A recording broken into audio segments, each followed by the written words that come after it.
Yesus Kristus datang untuk semua orang yang ada di bawah kolong langit ini. Dia tidak pernah berkata dalam Injil, dalam firman Tuhan bahwa dia datang untuk orang Kristen, tapi untuk semua orang.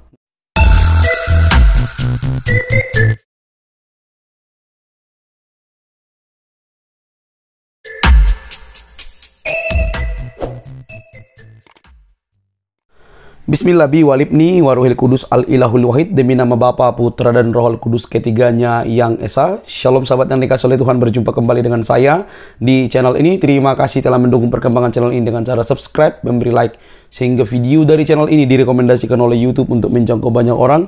Teman-teman juga boleh memberikan komentar yang cerdas yang berkaitan dengan video yang saya upload, dan dukung saya dengan cara men-share video dari channel ini di berbagai media teman-teman, sehingga ada banyak orang yang mendapatkan informasi, dikuatkan, diteguhkan keimanannya melalui channel ini. Tuhan memberkati kita. Sahabat yang dikasihi oleh Tuhan, kali ini kita akan melihat bagaimana Tuhan bekerja luar biasa dalam pimpinannya untuk mendatangkan berkat dan iman kepada setiap orang dari agama manapun. Yesus Kristus datang untuk semua orang yang ada di bawah kolong langit ini. Dia tidak pernah berkata dalam Injil, dalam firman Tuhan, bahwa dia datang untuk orang Kristen, tapi untuk semua orang. Nah, kali ini teman-teman, ada sebuah lagu. Karena saya sambil persiapan ada pelayanan, maka saya mutar lagu dan saya masuk ke dalam kolom komentarnya dan membuat saya diberkati, dan pasti teman-teman juga diberkati. Dan lagu ini pasti teman-teman tahu. Tapi maaf, saya tidak akan putar. Mungkin teman-teman bisa nanti memutar, saya akan tampilkan nanti di di deskripsi judul lagunya. Nah, teman-teman yang dikasihi oleh Tuhan, mari kita lihat bagaimana orang-orang akhirnya menampakkan diri mereka melalui kolom komentar dan membuktikan bahwa mereka banyak mengalami pertolongan Tuhan dan menjadi percaya kepada Tuhan Yesus. Ada yang Muslim, ada yang Kristen, ada juga yang Kristen pindah Muslim lalu masuk lagi menjadi Kristen karena pertolongan Tuhan Yesus. Bahkan juga ada yang masuk Islam karena pernikahan dan akhirnya juga pindah keyakinan kembali kepada Yesus. Karena ya seperti firman Tuhan katakan, mungkin mereka adalah orang-orang terhilang tapi kembali seperti anak yang hilang, kembali lagi kepada bapaknya, seperti itu. Nah teman-teman, firman Tuhan pasti akan tergenapi seperti itu. Pasti akan tergenapi bahwa dari seluruh kaum, suku, bahasa, ras akan datang kepada Tuhan dan menyembah Tuhan yang menyelamatkan umat manusia. Agama boleh banyak, tetapi juru selamat hanya satu, yaitu Yesus Kristus. Anda boleh kepanasan, tetapi itu menurut personal saya, dan itu benar-benar terjadi. Agama boleh banyak, nabi boleh banyak, rasul boleh banyak, tetapi juru selamat hanyalah Tuhan Yesus Kristus. Yohanes 3 ayat 13 dikatakan, belum ada manusia yang pernah naik ke sorga selain daripada Dia yang turun dari sorga. Firman Tuhan katakan, ana wasirot wal haq wal hayatu, akulah jalan dan kebenaran dan hidup. Tak ada satupun orang yang sampai kepada Bapa kalau tidak melalui aku.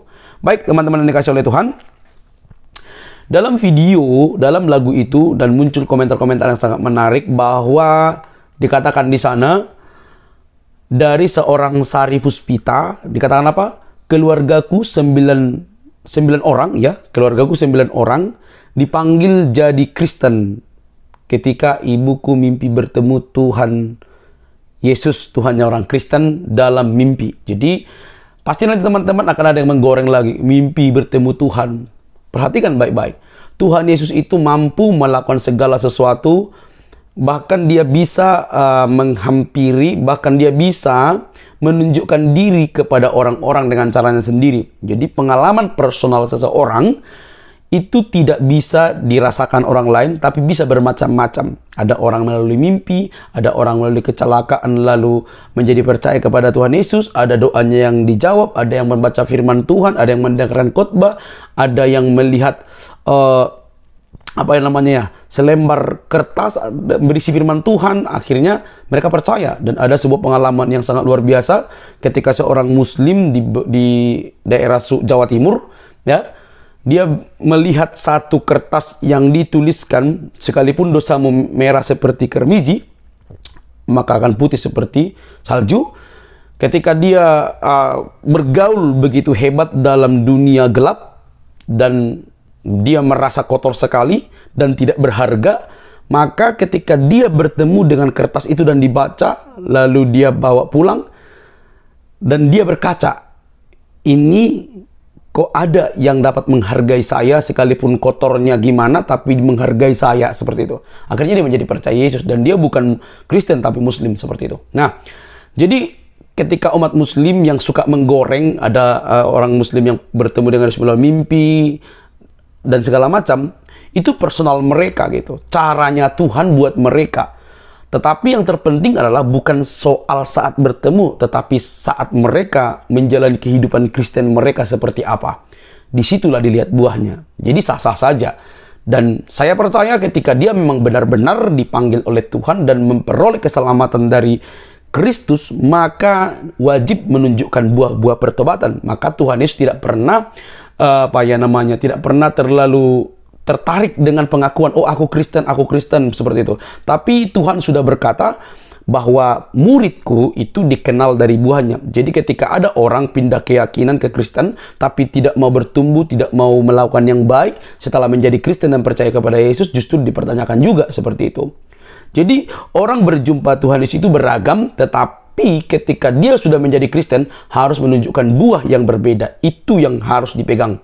Jadi di sini dikatakan, keluargaku 9 orang dipanggil jadi Kristen. Ketika ibuku mimpi bertemu, Tuhannya Kristen. Ini luar biasa gitu ya. Lalu didoakan dengan iman oleh tetangga yang beragama Kristen. Ya, dengar baik-baik. Didoakan oleh tetangga yang beragama Kristen. Sekarang kami sudah mengikut Tuhan Yesus Kristus. Ini cerita hidup saya, tidak ngarang. God bless you all. Jadi, sebenarnya ada kekuatan doa dari orang-orang Kristen. Kekuatan doa orang-orang Kristen kepada orang-orang yang belum percaya. Dan saya pribadi juga seperti itu. Selalu berdoa, Tuhan, supaya kiranya Engkau menunjukkan dirimu kepada semua orang yang belum percaya kepadamu. Dan itu dilakukan, dan itu terjadi dalam pelayanan Rasul Paulus, teman-teman. Kenapa saya mengatakan demikian? Dalam perjalanan pelayanan Rasul Paulus, jelas ketika dia hendak memberitakan Injil, salah satu yang membuat saya terkagum adalah ketika dia hendak pergi ke Troas. Justru Tuhan sudah terlebih dahulu membuka pintu-pintu penginjilan di Troas. Jadi Tuhan sudah buka duluan. Paulus hanya memberitakan, banyak yang bertobat seperti itu. Jadi ketika Tuhan bekerja, tak ada satupun yang dapat menghalangi. Nah, seterusnya teman-teman, dari seorang yang beragama Hindu, dikatakan apa? Saya Hindu, tapi sekarang sudah mulai belajar mengenal dan kasih pada Allah, Bapa Putra yang tunggal Tuhan Yesus Kristus. Jadi berkata, saya Hindu, saya belajar mulai mengenal kasih akan Allah Bapa, Putranya yang tunggal Yesus Kristus. Ya selamat teman-teman setelah memilih sesuatu hal yang teman-teman tidak percaya sebelumnya menjadi percaya, dan semoga teman-teman bertumbuh di dalam iman itu sendiri. Lalu dikatakan di sini lagi teman-teman, saya terlahir Kristen, menikah masuk Islam. Ini yang saya bilang tadi, ada pernikahan, menikah, bergumul hati selama 7 tahun. Lahir sang putra, semakin hari semakin gundah. Ku berdoa pada Tuhan, maafkan aku. 2019 Mei, nyata itu terjawab. Terpanggil hati ini untuk mengikut Yesus kembali, meskipun ku korbankan istri dan putraku semata wayang. Tapi ku tetap teguh pada imanku. Ampuni ya Tuhan atas kesalahan hamba-Mu selama ini. Tuhan Yesus sungguh baik. Aku yakin Dia akan menjaga mantan dan putraku. Doaku selalu bersama mereka, selalu dilindungi Tuhan Yesus. Luar biasa kan? Jadi ada orang-orang yang seperti ini. Dan saya percaya orang yang mendengar video saya, jika ada mengalami pengalaman yang sama, ya silakan tulis di kolom komentar supaya kita saling mendoakan. Nah, ada juga dari Intan Ardila, saya Muslim dan dari awal tahun 2020 ini memiliki beban yang menurut saya berat di dalam pekerjaan saya. Saya nggak sengaja cari lagu ini, lagu yang tadi yang saya bilang itu. Doa mengubah segala sesuatu. Doa mengubah segala sesuatu. Doa kepada Tuhan Yesus ya. Banyak ini teman-teman. Boleh teman-teman buka nanti linknya dan coba dengarkan dengan baik. Karena ada banyak umat muslim di dalamnya yang berkata, ketika aku mendengar lagu ini aku merasa bahagia, senang. Ya tidak jauh-jauh lah dengan apa yang terjadi di TikTok ya kan. Tuhan Yesus tidak berubah, tidak berubah, tidak berubah. Kan begitu. Tuhan Yesus sangat sayang kepada semua orang. Jadi kita harus terus berdoa. Dan banyak sekali ini teman-teman. Nanti buka linknya saya cantumkan di di kolom deskripsi dan teman-teman dengar dengan baik. Nah, apa yang mau saya sampaikan teman-teman? Sekalipun ada banyak orang yang selama ini menjelek-jelekkan kekristenan dan akan membahas miring tentang Alkitab dan Yesus Kristus, tapi saya percaya bahwa cara itu pun bisa dipakai oleh Tuhan untuk menjamah hati orang-orang untuk datang kepada Tuhan Yesus. Alkitab yang kita pergunakan, yang kita baca, yang kita renungkan, ini hanya sebuah buku. Injil yang sesungguhnya itu Yesus Kristus. Dan apa yang tertulis di sini merupakan catatan para rasul yang bersama-sama dengan Yesus. Mereka menyaksikan perbuatan Yesus yang hebat dan luar biasa, dan itu dituliskan, makanya kita tahu dengan jelas. Jadi ini pengalaman para rasul, para murid, dan dituliskan oleh mereka dengan berbagai macam latar belakang, pengertian budaya mereka masing-masing. Karena Injil yang sesungguhnya itu bukan Alkitab, tapi Yesus Kristus. Karena dialah kabar baik itu yang menyelamatkan umat manusia dari dosa. Dan para rasul yang menyaksikan itu menuliskan menjadi Alkitab, dan kita bisa baca walaupun tak bertemu secara langsung dengan Yesus.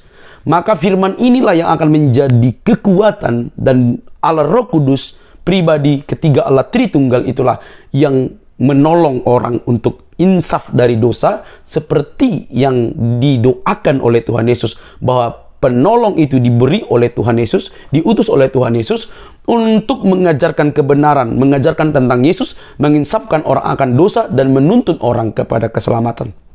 Jadi, teman-teman bolehlah memikirkan, sekalipun Anda jelek-jelekkan, ada orang yang menyepelekan, ada orang yang menafsirkan liar, firman Tuhan akan tergenapi dengan luar biasa. Sampai di sini bisa teman-teman. Apabila teman-teman mempunyai pengalaman yang berbeda, silakan tulis di kolom komentar. Sampai ketemu di video selanjutnya. Salam.